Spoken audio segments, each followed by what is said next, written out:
के बारे में बताऊंगी। आज हम लोग एक ऐसे विषय पर चर्चा कर रहे हैं जो न केवल हम सबके जीवनचर्या का आधार है बल्कि पूरे विश्व की जीवन रेखा को संचालित करता है। बच्चों, हम जानते हैं कि सुखी सामाजिक जीवन के लिए यह आवश्यक है कि समाज के हर व्यक्ति की घर गृहस्थी भली भांति चले। बच्चों, हम आपसे प्रश्न कर रहे हैं, समाज में प्रत्येक व्यक्ति की घर गृहस्थी अच्छी तरह से चलने के लिए कौन कौन सी बातें जरूरी होती हैं? परिवार की आमदनी अच्छी होनी चाहिए। Very good. परिवार की आमदनी अच्छी होनी चाहिए। और क्या क्या होने चाहिए? आमदनी के अनुसार परिवार के खर्चों पर नियंत्रण होना चाहिए। Very good. परिवार की आमदनी अच्छी होनी चाहिए और क्या होना चाहिए? आमदनी के अनुसार परिवार के खर्चों पर नियंत्रण होना अति आवश्यक है। जब बच्चों परिवार की आमदनी अच्छी होगी तभी हम परिवार के आमदनी अच्छी होगी तो हम उस हिसाब से परिवार के खर्चों पर नियंत्रण भी कर सकते हैं। इतना क्लियर हो गया बच्चों?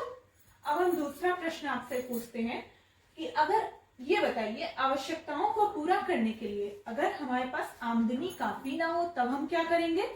हमें अपनी आमदनी बढ़ाने के लिए उपाय करना होगा। Very good. हमें अपनी आमदनी को बढ़ाने के लिए उपाय करना पड़ेगा। मतलब कि इससे स्पष्ट है कि सुखी सामाजिक जीवन के लिए धन अर्थात अर्थ के विनियमन की आवश्यकता पड़ती है। मतलब सुखी सामाजिक जीवन, एक अच्छी घर गृहस्थी चलाने के लिए हमें धन की अति आवश्यकता पड़ती है। इसी धन या अर्थ के विज्ञान को हम अर्थशास्त्र कहते हैं। क्या कहते हैं? धन या अर्थ के विज्ञान को हम अर्थशास्त्र कहते हैं। इतना क्लियर हो गया? अर्थशास्त्र किसे कहते हैं? क्लियर? के विज्ञान या अर्थ के विज्ञान को अर्थशास्त्र कहते हैं। क्लियर? ये अध्ययन सुखी सामाजिक जीवन यापन के लिए अति आवश्यक है। ये अध्ययन सुखी सामाजिक जीवन के लिए अति आवश्यक है। अब हम आपको अर्थशास्त्र के जनक के बारे में बताएंगे। अर्थशास्त्र के जनक कौन थे? Adam Smith. कौन थे? Adam Smith. Very good. इन्होंने सन 1776 में अपनी पुस्तक वेल्थ ऑफ नेशंस में अर्थशास्त्र को परिभाषित किया था। इन्होंने अपनी पुस्तक वेल्थ ऑफ नेशंस 1776 में वेल्थ ऑफ नेशंस में अर्थशास्त्र को परिभाषित किया था। इनकी पुस्तक का क्या नाम है? Wealth of Nations. Very good.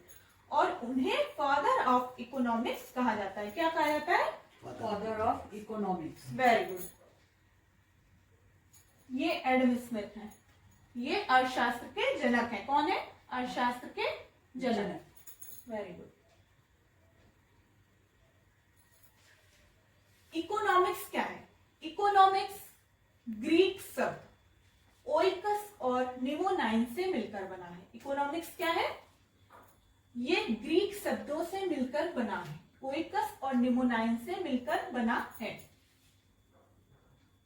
ओइकस मतलब गृहस्थी। क्या होगा? ओइकस मतलब गृहस्थी। निमोनाइन मतलब प्रबंधन। ओइकस प्लस निमोनाइन यानी कि गृहस्थी का प्रबंधन। क्लियर? जी। यानी हम अपनी दैनिक गृहस्थी की दिनचर्या में संतुलन बनाते हुए जो प्रबंधन करते हैं उसे घरेलू अर्थशास्त्र कहते हैं। एक अच्छी दैनिक गृहस्थी की दिनचर्या को संतुलन बनाने के लिए हम जो प्रबंधन करते हैं उसे हम घरेलू अर्थशास्त्र कहते हैं। क्या कहते हैं? घरेलू अर्थशास्त्र। ठीक? क्लियर? इसी प्रकार से हम आपको बताते हैं कि अर्थशास्त्र क्या है। अर्थशास्त्र इसी प्रकार से अर्थशास्त्र अर्थशास्त्र क्या है? अर्थ का मतलब धन, ठीक। शास्त्र का मतलब विज्ञान, यानी धन का विज्ञान। क्लियर हो गया? जी। अर्थशास्त्र की परिभाषा को हम देख लेते हैं। सामाजिक विज्ञान की वह शाखा जिसमें वस्तुओं और सेवाओं के उत्पादन, विनियमन, वितरण और उपभोग का अध्ययन किया जाए। क्या है?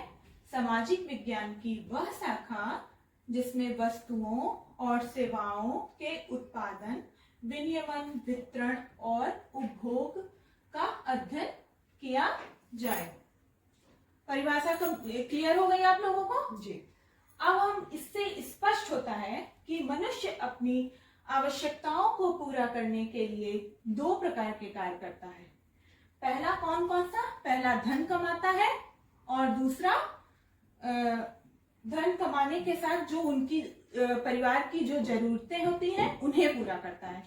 तो पहला क्या है? एक तो धन से संबंध रखता है, ठीक, और दूसरा अर्जित धन को अपनी जरूरतों को पूरा करने के लिए व्यय करने से संबंध रखता है। क्लियर? जी। इस प्रकार से हम कह सकते हैं कि अर्थशास्त्र उन कार्यों का अध्ययन है जिससे धन कमाना और उनके द्वारा आवश्यकताओं को पूरा करने में संभव होता है।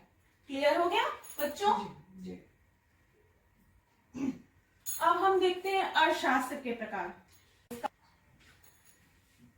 व्यष्टि अर्थशास्त्र माइक्रो इकोनॉमिक्स और दूसरा समष्टि अर्थशास्त्र माइक्रो इकोनॉमिक्स। व्यष्टि अर्थशास्त्र के अंतर्गत ये परिवार की छोटी छोटी इकाइयों का अध्ययन करता है, मतलब छोटी छोटी चीजों, परिवार की जरूरतों के अनुसार उसके अंतर्गत आता है। इसके अंतर्गत व्यक्तिगत इकाइयों जैसे व्यक्ति, परिवार, फर्म, उद्योग एवं अनेक वस्तुओं की सेवाओं की कीमत आदि का अध्ययन व विश्लेषण किया जाए। मतलब है इसमें छोटी इकाइयों का अध्ययन इसके अंतर्गत किया जाता है। क्लियर? व्यष्टि अर्थशास्त्र आपको क्लियर हो गया? जी। अब आते हैं हम समष्टि अर्थशास्त्र। समष्टि अर्थशास्त्र के अंतर्गत पूरे देश की अर्थव्यवस्था के बारे में इसमें बताया जाता है। इसके अंतर्गत अर्थव्यवस्था का संपूर्ण रूप से अध्ययन किया जाता है, जैसे कुल राष्ट्रीय आय, कुल उपभोग, कुल मांग, कुल पूर्ति, कुल बचत, कुल विनियोग और रोजगार इत्यादि। इसमें जैसे बच्चों की कुल देश की कितनी राष्ट्रीय आय है और उसका खर्च हम कैसे कर सकते हैं, कुल कितनी मांग है देश की, कुल कितना हम इसमें बचत कर सकते हैं, कितना इन्वेस्ट कर सकते हैं और कितने रोजगार हैं हमारे पास इत्यादि। इसमें देश के सभी आर्थिक पहलुओं का विस्तार, अध्ययन व विश्लेषण इसके अंतर्गत किया जाता है। इतना क्लियर हो गया? व्यष्टि अर्थशास्त्र और समष्टि अर्थशास्त्र, ठीक? जी। समष्टि अर्थशास्त्र के उदाहरण को हम देखेंगे। राष्ट्रीय आय और रोजगार, राजकोषीय एवं मौद्रिक नीतियां, मुद्रास्फीति, बजट, विनिमय दर एवं भुगतान अवशेष इत्यादि। Thank you.